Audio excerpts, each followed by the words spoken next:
Hello friends, test वाला के YouTube channel पर आप सभी का स्वागत है। दोस्तों, हमारा ये सेकंड पेपर की सेकंड पार्ट का थर्ड यूनिट चल रही है जिसका नाम है मानव संसाधन विकास। आज हमारा जो टॉपिक है वह रहेगा निःशक्त वर्ग एवं वृद्धजन से संबंधित सामाजिक मुद्दे और उनके कल्याणकारी कार्यक्रम। तो सबसे पहला टॉपिक है हमारा वृद्धजन। तो आप इसमें देखिए क्या लिखेंगे, जैसे वृद्धजन से संबंधित, या तो आपको इस तरीके का क्वेश्चन आएगा कि वृद्धजनों से संबंधित समस्याएं क्या हैं, उनके संबंधित क्या कल्याणकारी कार्यक्रम चलाए जा रहे हैं, या फिर उनसे संबंधित योजनाएं। इस तरीके से आपसे क्वेश्चन पूछा जा सकता है। ठीक है, तो इसमें आपको सबसे पहले वृद्धजन की परिभाषा बतानी है। ठीक है, ये आप प्रस्तावना में लिख सकते हैं। जीवन का अनुभवी पड़ाव, आयु मानव जीवन के औसत काल के समीप या उससे अधिक हो जाती है, ये क्या कहलाती है? वृद्धावस्था कहलाती है। ठीक है, भारत में लगभग 10 करोड़ के करीब आपके वृद्धजन है, जो 17.23% बैठता है। ठीक है, ये 2011 की जनगणना के अनुसार है डाटा। ठीक है, आप ये भी बता सकते हैं कि 60 प्लस के आयु वृद्धजन कहलाते हैं। ठीक है, फिर इसके बाद अगर फैक्ट डालना है तो आप लिख सकते हैं Shanghai plan of action 2002, Madrid plan 2002, UN सम्मेलन 1948 इससे संबंधित हैं। ठीक है, फिर इसके बाद आप समस्याएं देखते हैं, वृद्धजनों की क्या क्या समस्याएं रहेंगी। सबसे पहली है आपकी आर्थिक निर्भरता। तो देखिए, वृद्धावस्था में आर्थिक विपन्नता आ जाती है और दूसरों पर निर्भरता बढ़ जाती है, आर्थिक रूप से दूसरों पर निर्भरता बढ़ जाती है। ठीक है, इसके बाद शारीरिक क्षमता में कमी आ जाती है, बीमारियां घेर लेती हैं, कई सारी विकलांगता जैसी कई सारी समस्याएं पैदा हो जाती हैं। ठीक है, शारीरिक रूप से काफ़ी कमजोरी आ जाती है। तो इस तरीके का आप इसमें लिख सकते हैं। फिर इसके बाद है निर्भरता। तो इसमें क्या होता है कि समाज पर या फिर अपने जो परिवार है उन पे या फिर दूसरों पर निर्भरता अधिक बढ़ जाती है। ठीक है, इसके बाद आएगा आपको पॉइंट एकाकीपन। एकाकीपन का मतलब है अकेलापन। वृद्धावस्था एक ऐसी अवस्था है जिसमें व्यक्ति एक तरीके से अलग, सभी से अलग हो जाता है, सभी से कट जाता है। वह अकेला, अपने आप को अकेला महसूस करने लगता है, क्योंकि जो उसके परिवार के लोग हैं वह भी उस पर उतना ध्यान नहीं देते हैं, तो वो काफ़ी ज़्यादा अकेलापन महसूस करने लगता है। ठीक है, तो ये एकाकीपन में आ जाएगा आपका। इसके बाद है आपका अंतरपीढ़ी अंतराल। अंतरपीढ़ी अंतराल से मतलब है आपका कि जो उनकी नेक्स्ट जनरेशन है, मतलब जो किसी वृद्ध है कि जो उसके बच्चे हैं और जो उसके बच्चे के बच्चे हैं, तो इनसे क्या है कि उनका एक गैप आ जाता है काफ़ी, मतलब एक पीढ़ी से दूसरी पीढ़ी के बीच में जो आपका अंतराल आ जाता है वो अंतरपीढ़ी अंतराल के रूप में देखा जाता है। ठीक है, इसके बाद आवास की समस्या। आपने देखा होगा कई सारे जो वृद्धावस्था में अपने कई लोग अपने जो बुजुर्ग हैं उनको वृद्धावस्था में घर से बाहर निकाल देते हैं या फिर उन्हें ओल्ड एज होम में छोड़ दिया जाता है। तो इस तरीके की आवास से संबंधित कई सारी समस्याएं उनको फेस करनी पड़ती हैं। ठीक है, इसके बाद आएगा आपका उपेक्षा आत्मसम्मान। तो उपेक्षा से मतलब है समाज में उपेक्षा का शिकार होते हैं। ठीक है, अपने परिवार से भी उनको काफ़ी ज़्यादा उपेक्षा का सामना करना पड़ता है। आत्मसम्मान, कई बार उन्हें, आपने देखा होगा कई बार मतलब स्थिति इतनी गंभीर हो जाती है कि घर वाले उन्हें घर से निकाल देते हैं, तो वह रोडों पे भीख मांगते हुए अपने जीवन का गुजर बसर करते हैं, तो उनका आत्मसम्मान को बहुत ज़्यादा इससे ठेस पहुंचती है। ठीक है, तो इस तरीके से आप लिख सकते हैं। फिर उसके बाद आएगा आपका स्वास्थ्य समस्याएं। स्वास्थ्य समस्याएं, जैसे जैसे इसे आयु बढ़ती जाती है वैसे वैसे बीमारियां, कई सारी बीमारियां शरीर को घेर लेती हैं। ठीक है, तो ये आपकी स्वास्थ्य समस्याओं में आ जाएगा। ठीक है, तो ये आपकी कुछ समस्याएं हो जाएंगी वृद्धजनों से संबंधित। ठीक है, इसको आप चाहें तो कैटेगरी वाइज बांट सकते हैं। जैसे आप लिख सकते हैं इसमें आर्थिक समस्या, आपकी शारीरिक समस्या और आपकी सामाजिक समस्या। तो इन्हीं पॉइंटों को आप 3 कैटेगरियों में बांट के अपना इसको और ज़्यादा एलेबरेट कर सकते हैं। ठीक है, तो ये आप इस तरीके से भी समस्याओं को आप बता सकते हैं। ठीक है, इसके बाद देखते हैं इनसे संबंधित, वृद्धजनों से संबंधित कल्याणकारी कार्यक्रम या फिर क्या प्रयास हैं जो सरकार के द्वारा किए जा रहे हैं। ठीक है, ये तो सबसे पहला, इसको भी हम 3 कैटेगरी में बांट सकते हैं कल्याणकारी कार्यक्रमों को या फिर जो प्रयास हैं उनको। पहला आएगा आपका संवैधानिक, इसके बाद आपका वैधानिक, और देन इसके बाद आएगा आपका योजनागत। योजनागत में मतलब जिस जो उनके लिए कई सारी योजनाएं सरकार के द्वारा चलाई जा रही हैं वो यहाँ पे आप बताएंगे। ठीक है, अब संवैधानिक में आप लिख सकते हैं अनुच्छेद 41। अनुच्छेद 41 में आप लिखें वृद्धावस्था में लोक सहायता पाने का अधिकार, ठीक है। ये आर्टिकल आपका 41 हो जाएगा, ये संवैधानिक आपका हो जाएगा, ठीक है।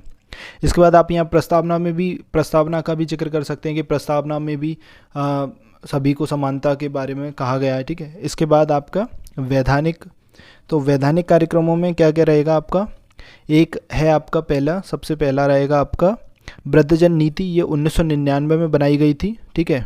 इसके बाद आपका राष्ट्रीय वृद्धजन परिषद, ठीक है। इसके बाद आपका भरण पोषण अधिनियम 2007, तो ये कुछ विधान है जो उससे वृद्धावस्था से संबंधित कुछ कल्याणकारी कार्यक्रमों के अंतर्गत आते हैं, ठीक है। ये कुछ विधान है सरकार के द्वारा बनाए गए हैं, ठीक है।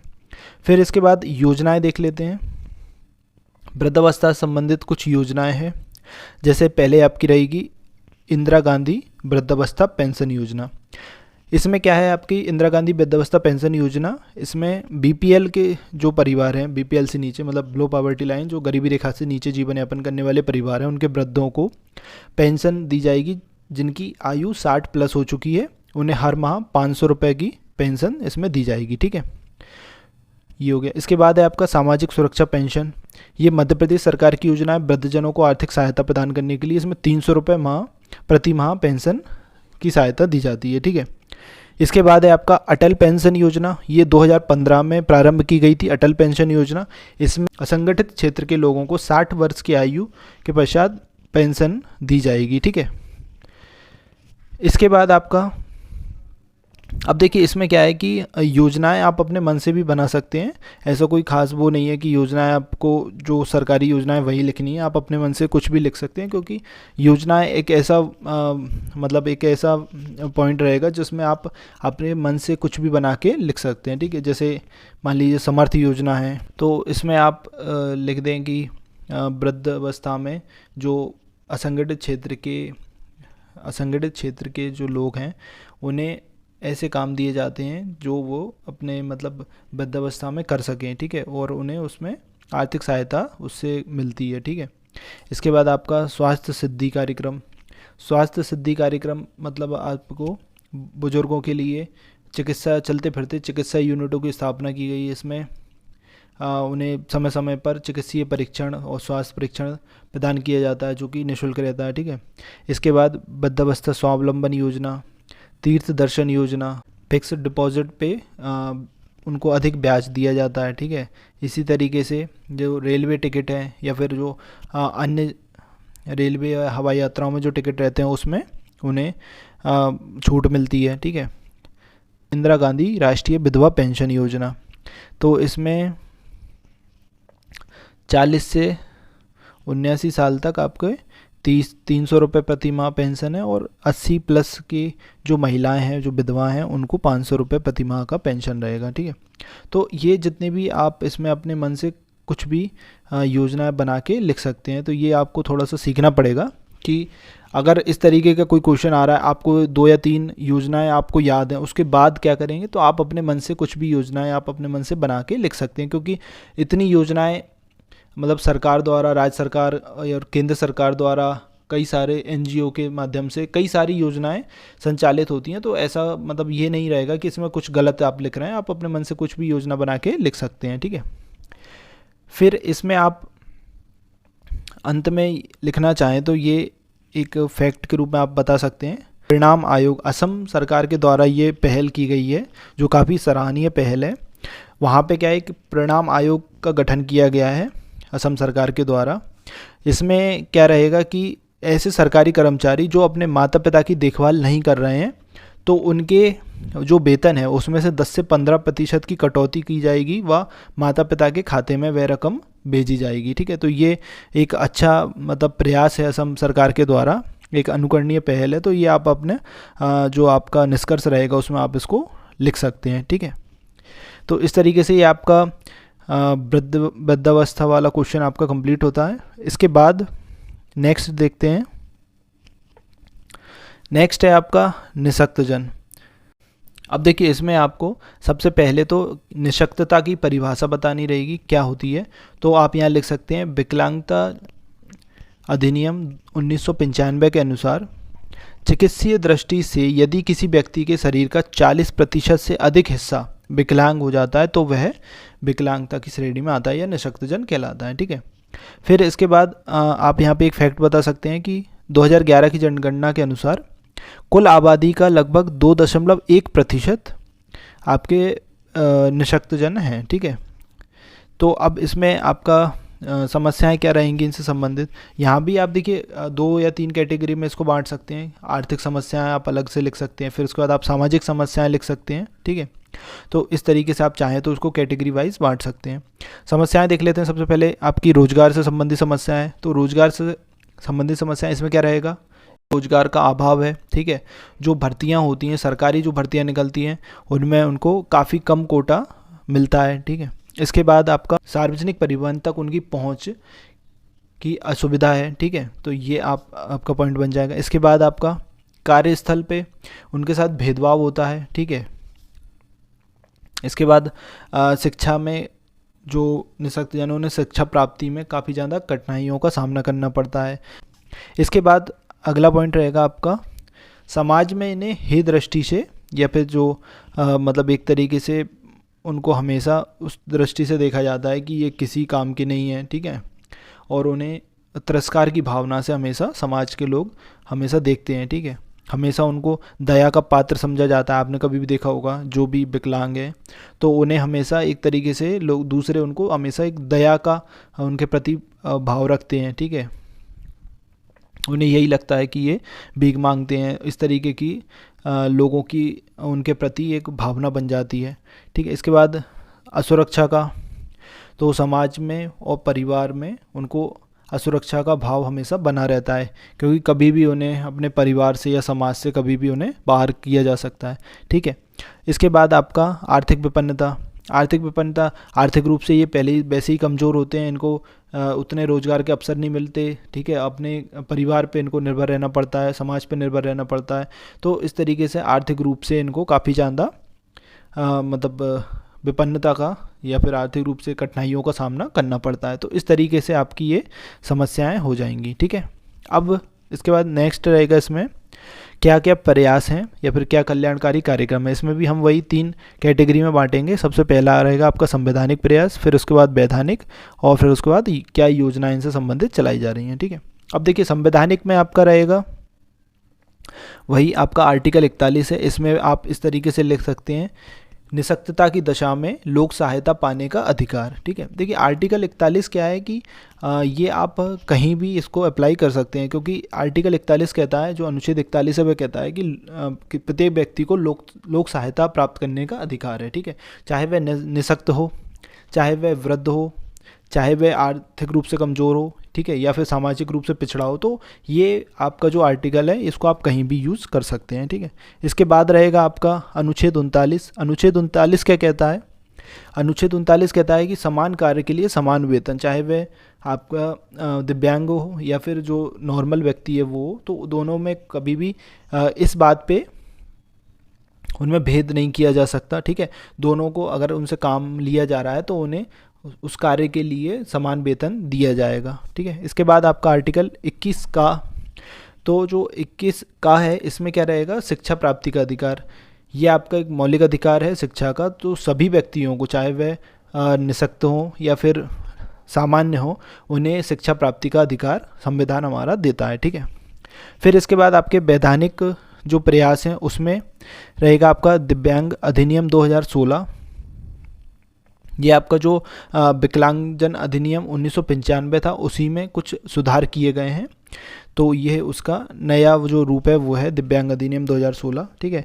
इसे 2016 में संसद के द्वारा पारित किया गया था। इसमें कुछ नए प्रावधान हैं जो जोड़े गए हैं। तो इसमें आप जो प्रावधान है वो देख लीजिएगा। 7 से बढ़ा के 21 श्रेणियाँ कर दी गई हैं विकलांगता की। ठीक है। इसके बाद जो शिक्षण और शिक्षण संस्थान में और नौकरियों में इन्हें 4% आरक्षण का प्रावधान कर दिया गया है। ठीक है।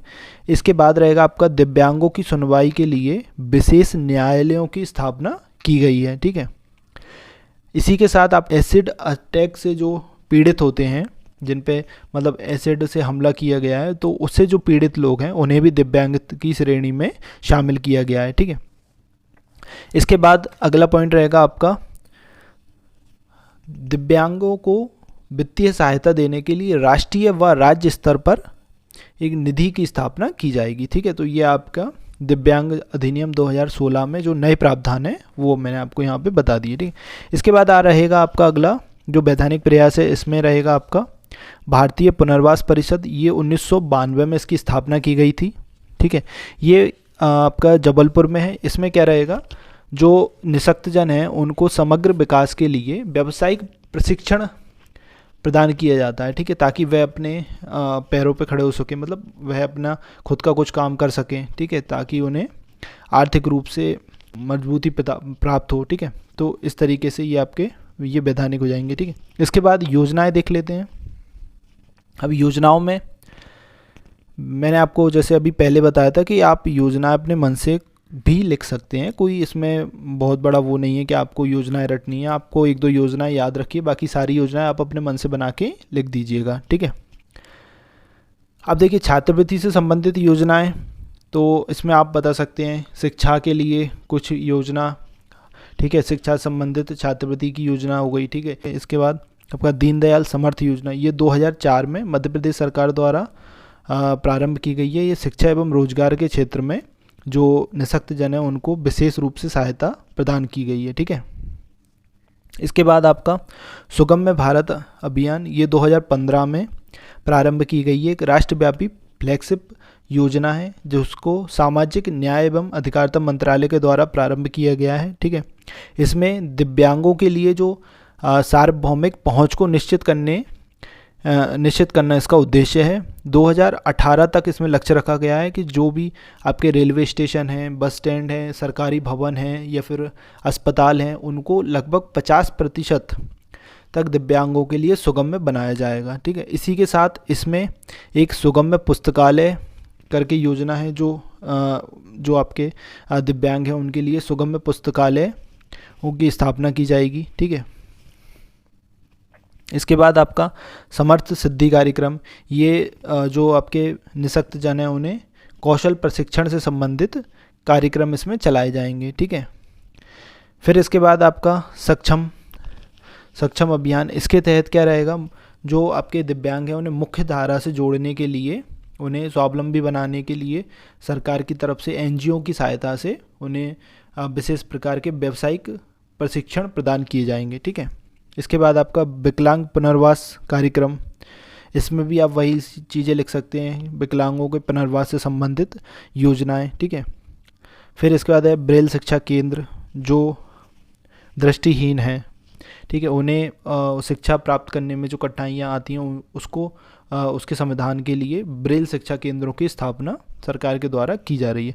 तो इस तरीके से आप इसमें ये पॉइंट आप लिख सकते हैं। ठीक है, इसके अलावा आप इसमें लिखना चाहें तो कुछ और योजना आप इसमें लिख सकते हैं, जैसे कि दीनदयाल विकलांग पुनर्वास। ठीक है, तो इसमें क्या है, उनको जो दिव्यांग है उन्हें रोजगार के समान अवसर, समाज में समानता, ठीक है, उनके लिए नेत्र प्रत्यर्पण या फिर कृत्रिम अंग, ट्राईसाइकिल, इन सब की उपलब्धता की जा रही है इस तरीके से। ठीक है, इसके बाद आप बता सकते हैं कुछ जो अन्य हैं, उसमें आप अन्य डाल के लिख सकते हैं कि इस तरीके एक आरबीआई ने दर्पण नाम से मोबाइल ऐप प्रारंभ की है जो दृष्टिहीन हैं उनके लिए, वो मतलब आपके जो आपके नोट आते हैं उनको पहचान सकते हैं। ठीक है, दूरदर्शन के जो कार्यक्रम है उसमें या जो समाचार आते हैं उनमें जो श्रवण बाधित हैं उनके लिए अलग से विशेष प्रकार के समाचार प्रारंभ किए गए हैं। ठीक है, समाज में जागरूकता से संबंधित कई सारे अभियान सरकार के द्वारा चलाए जा रहे हैं।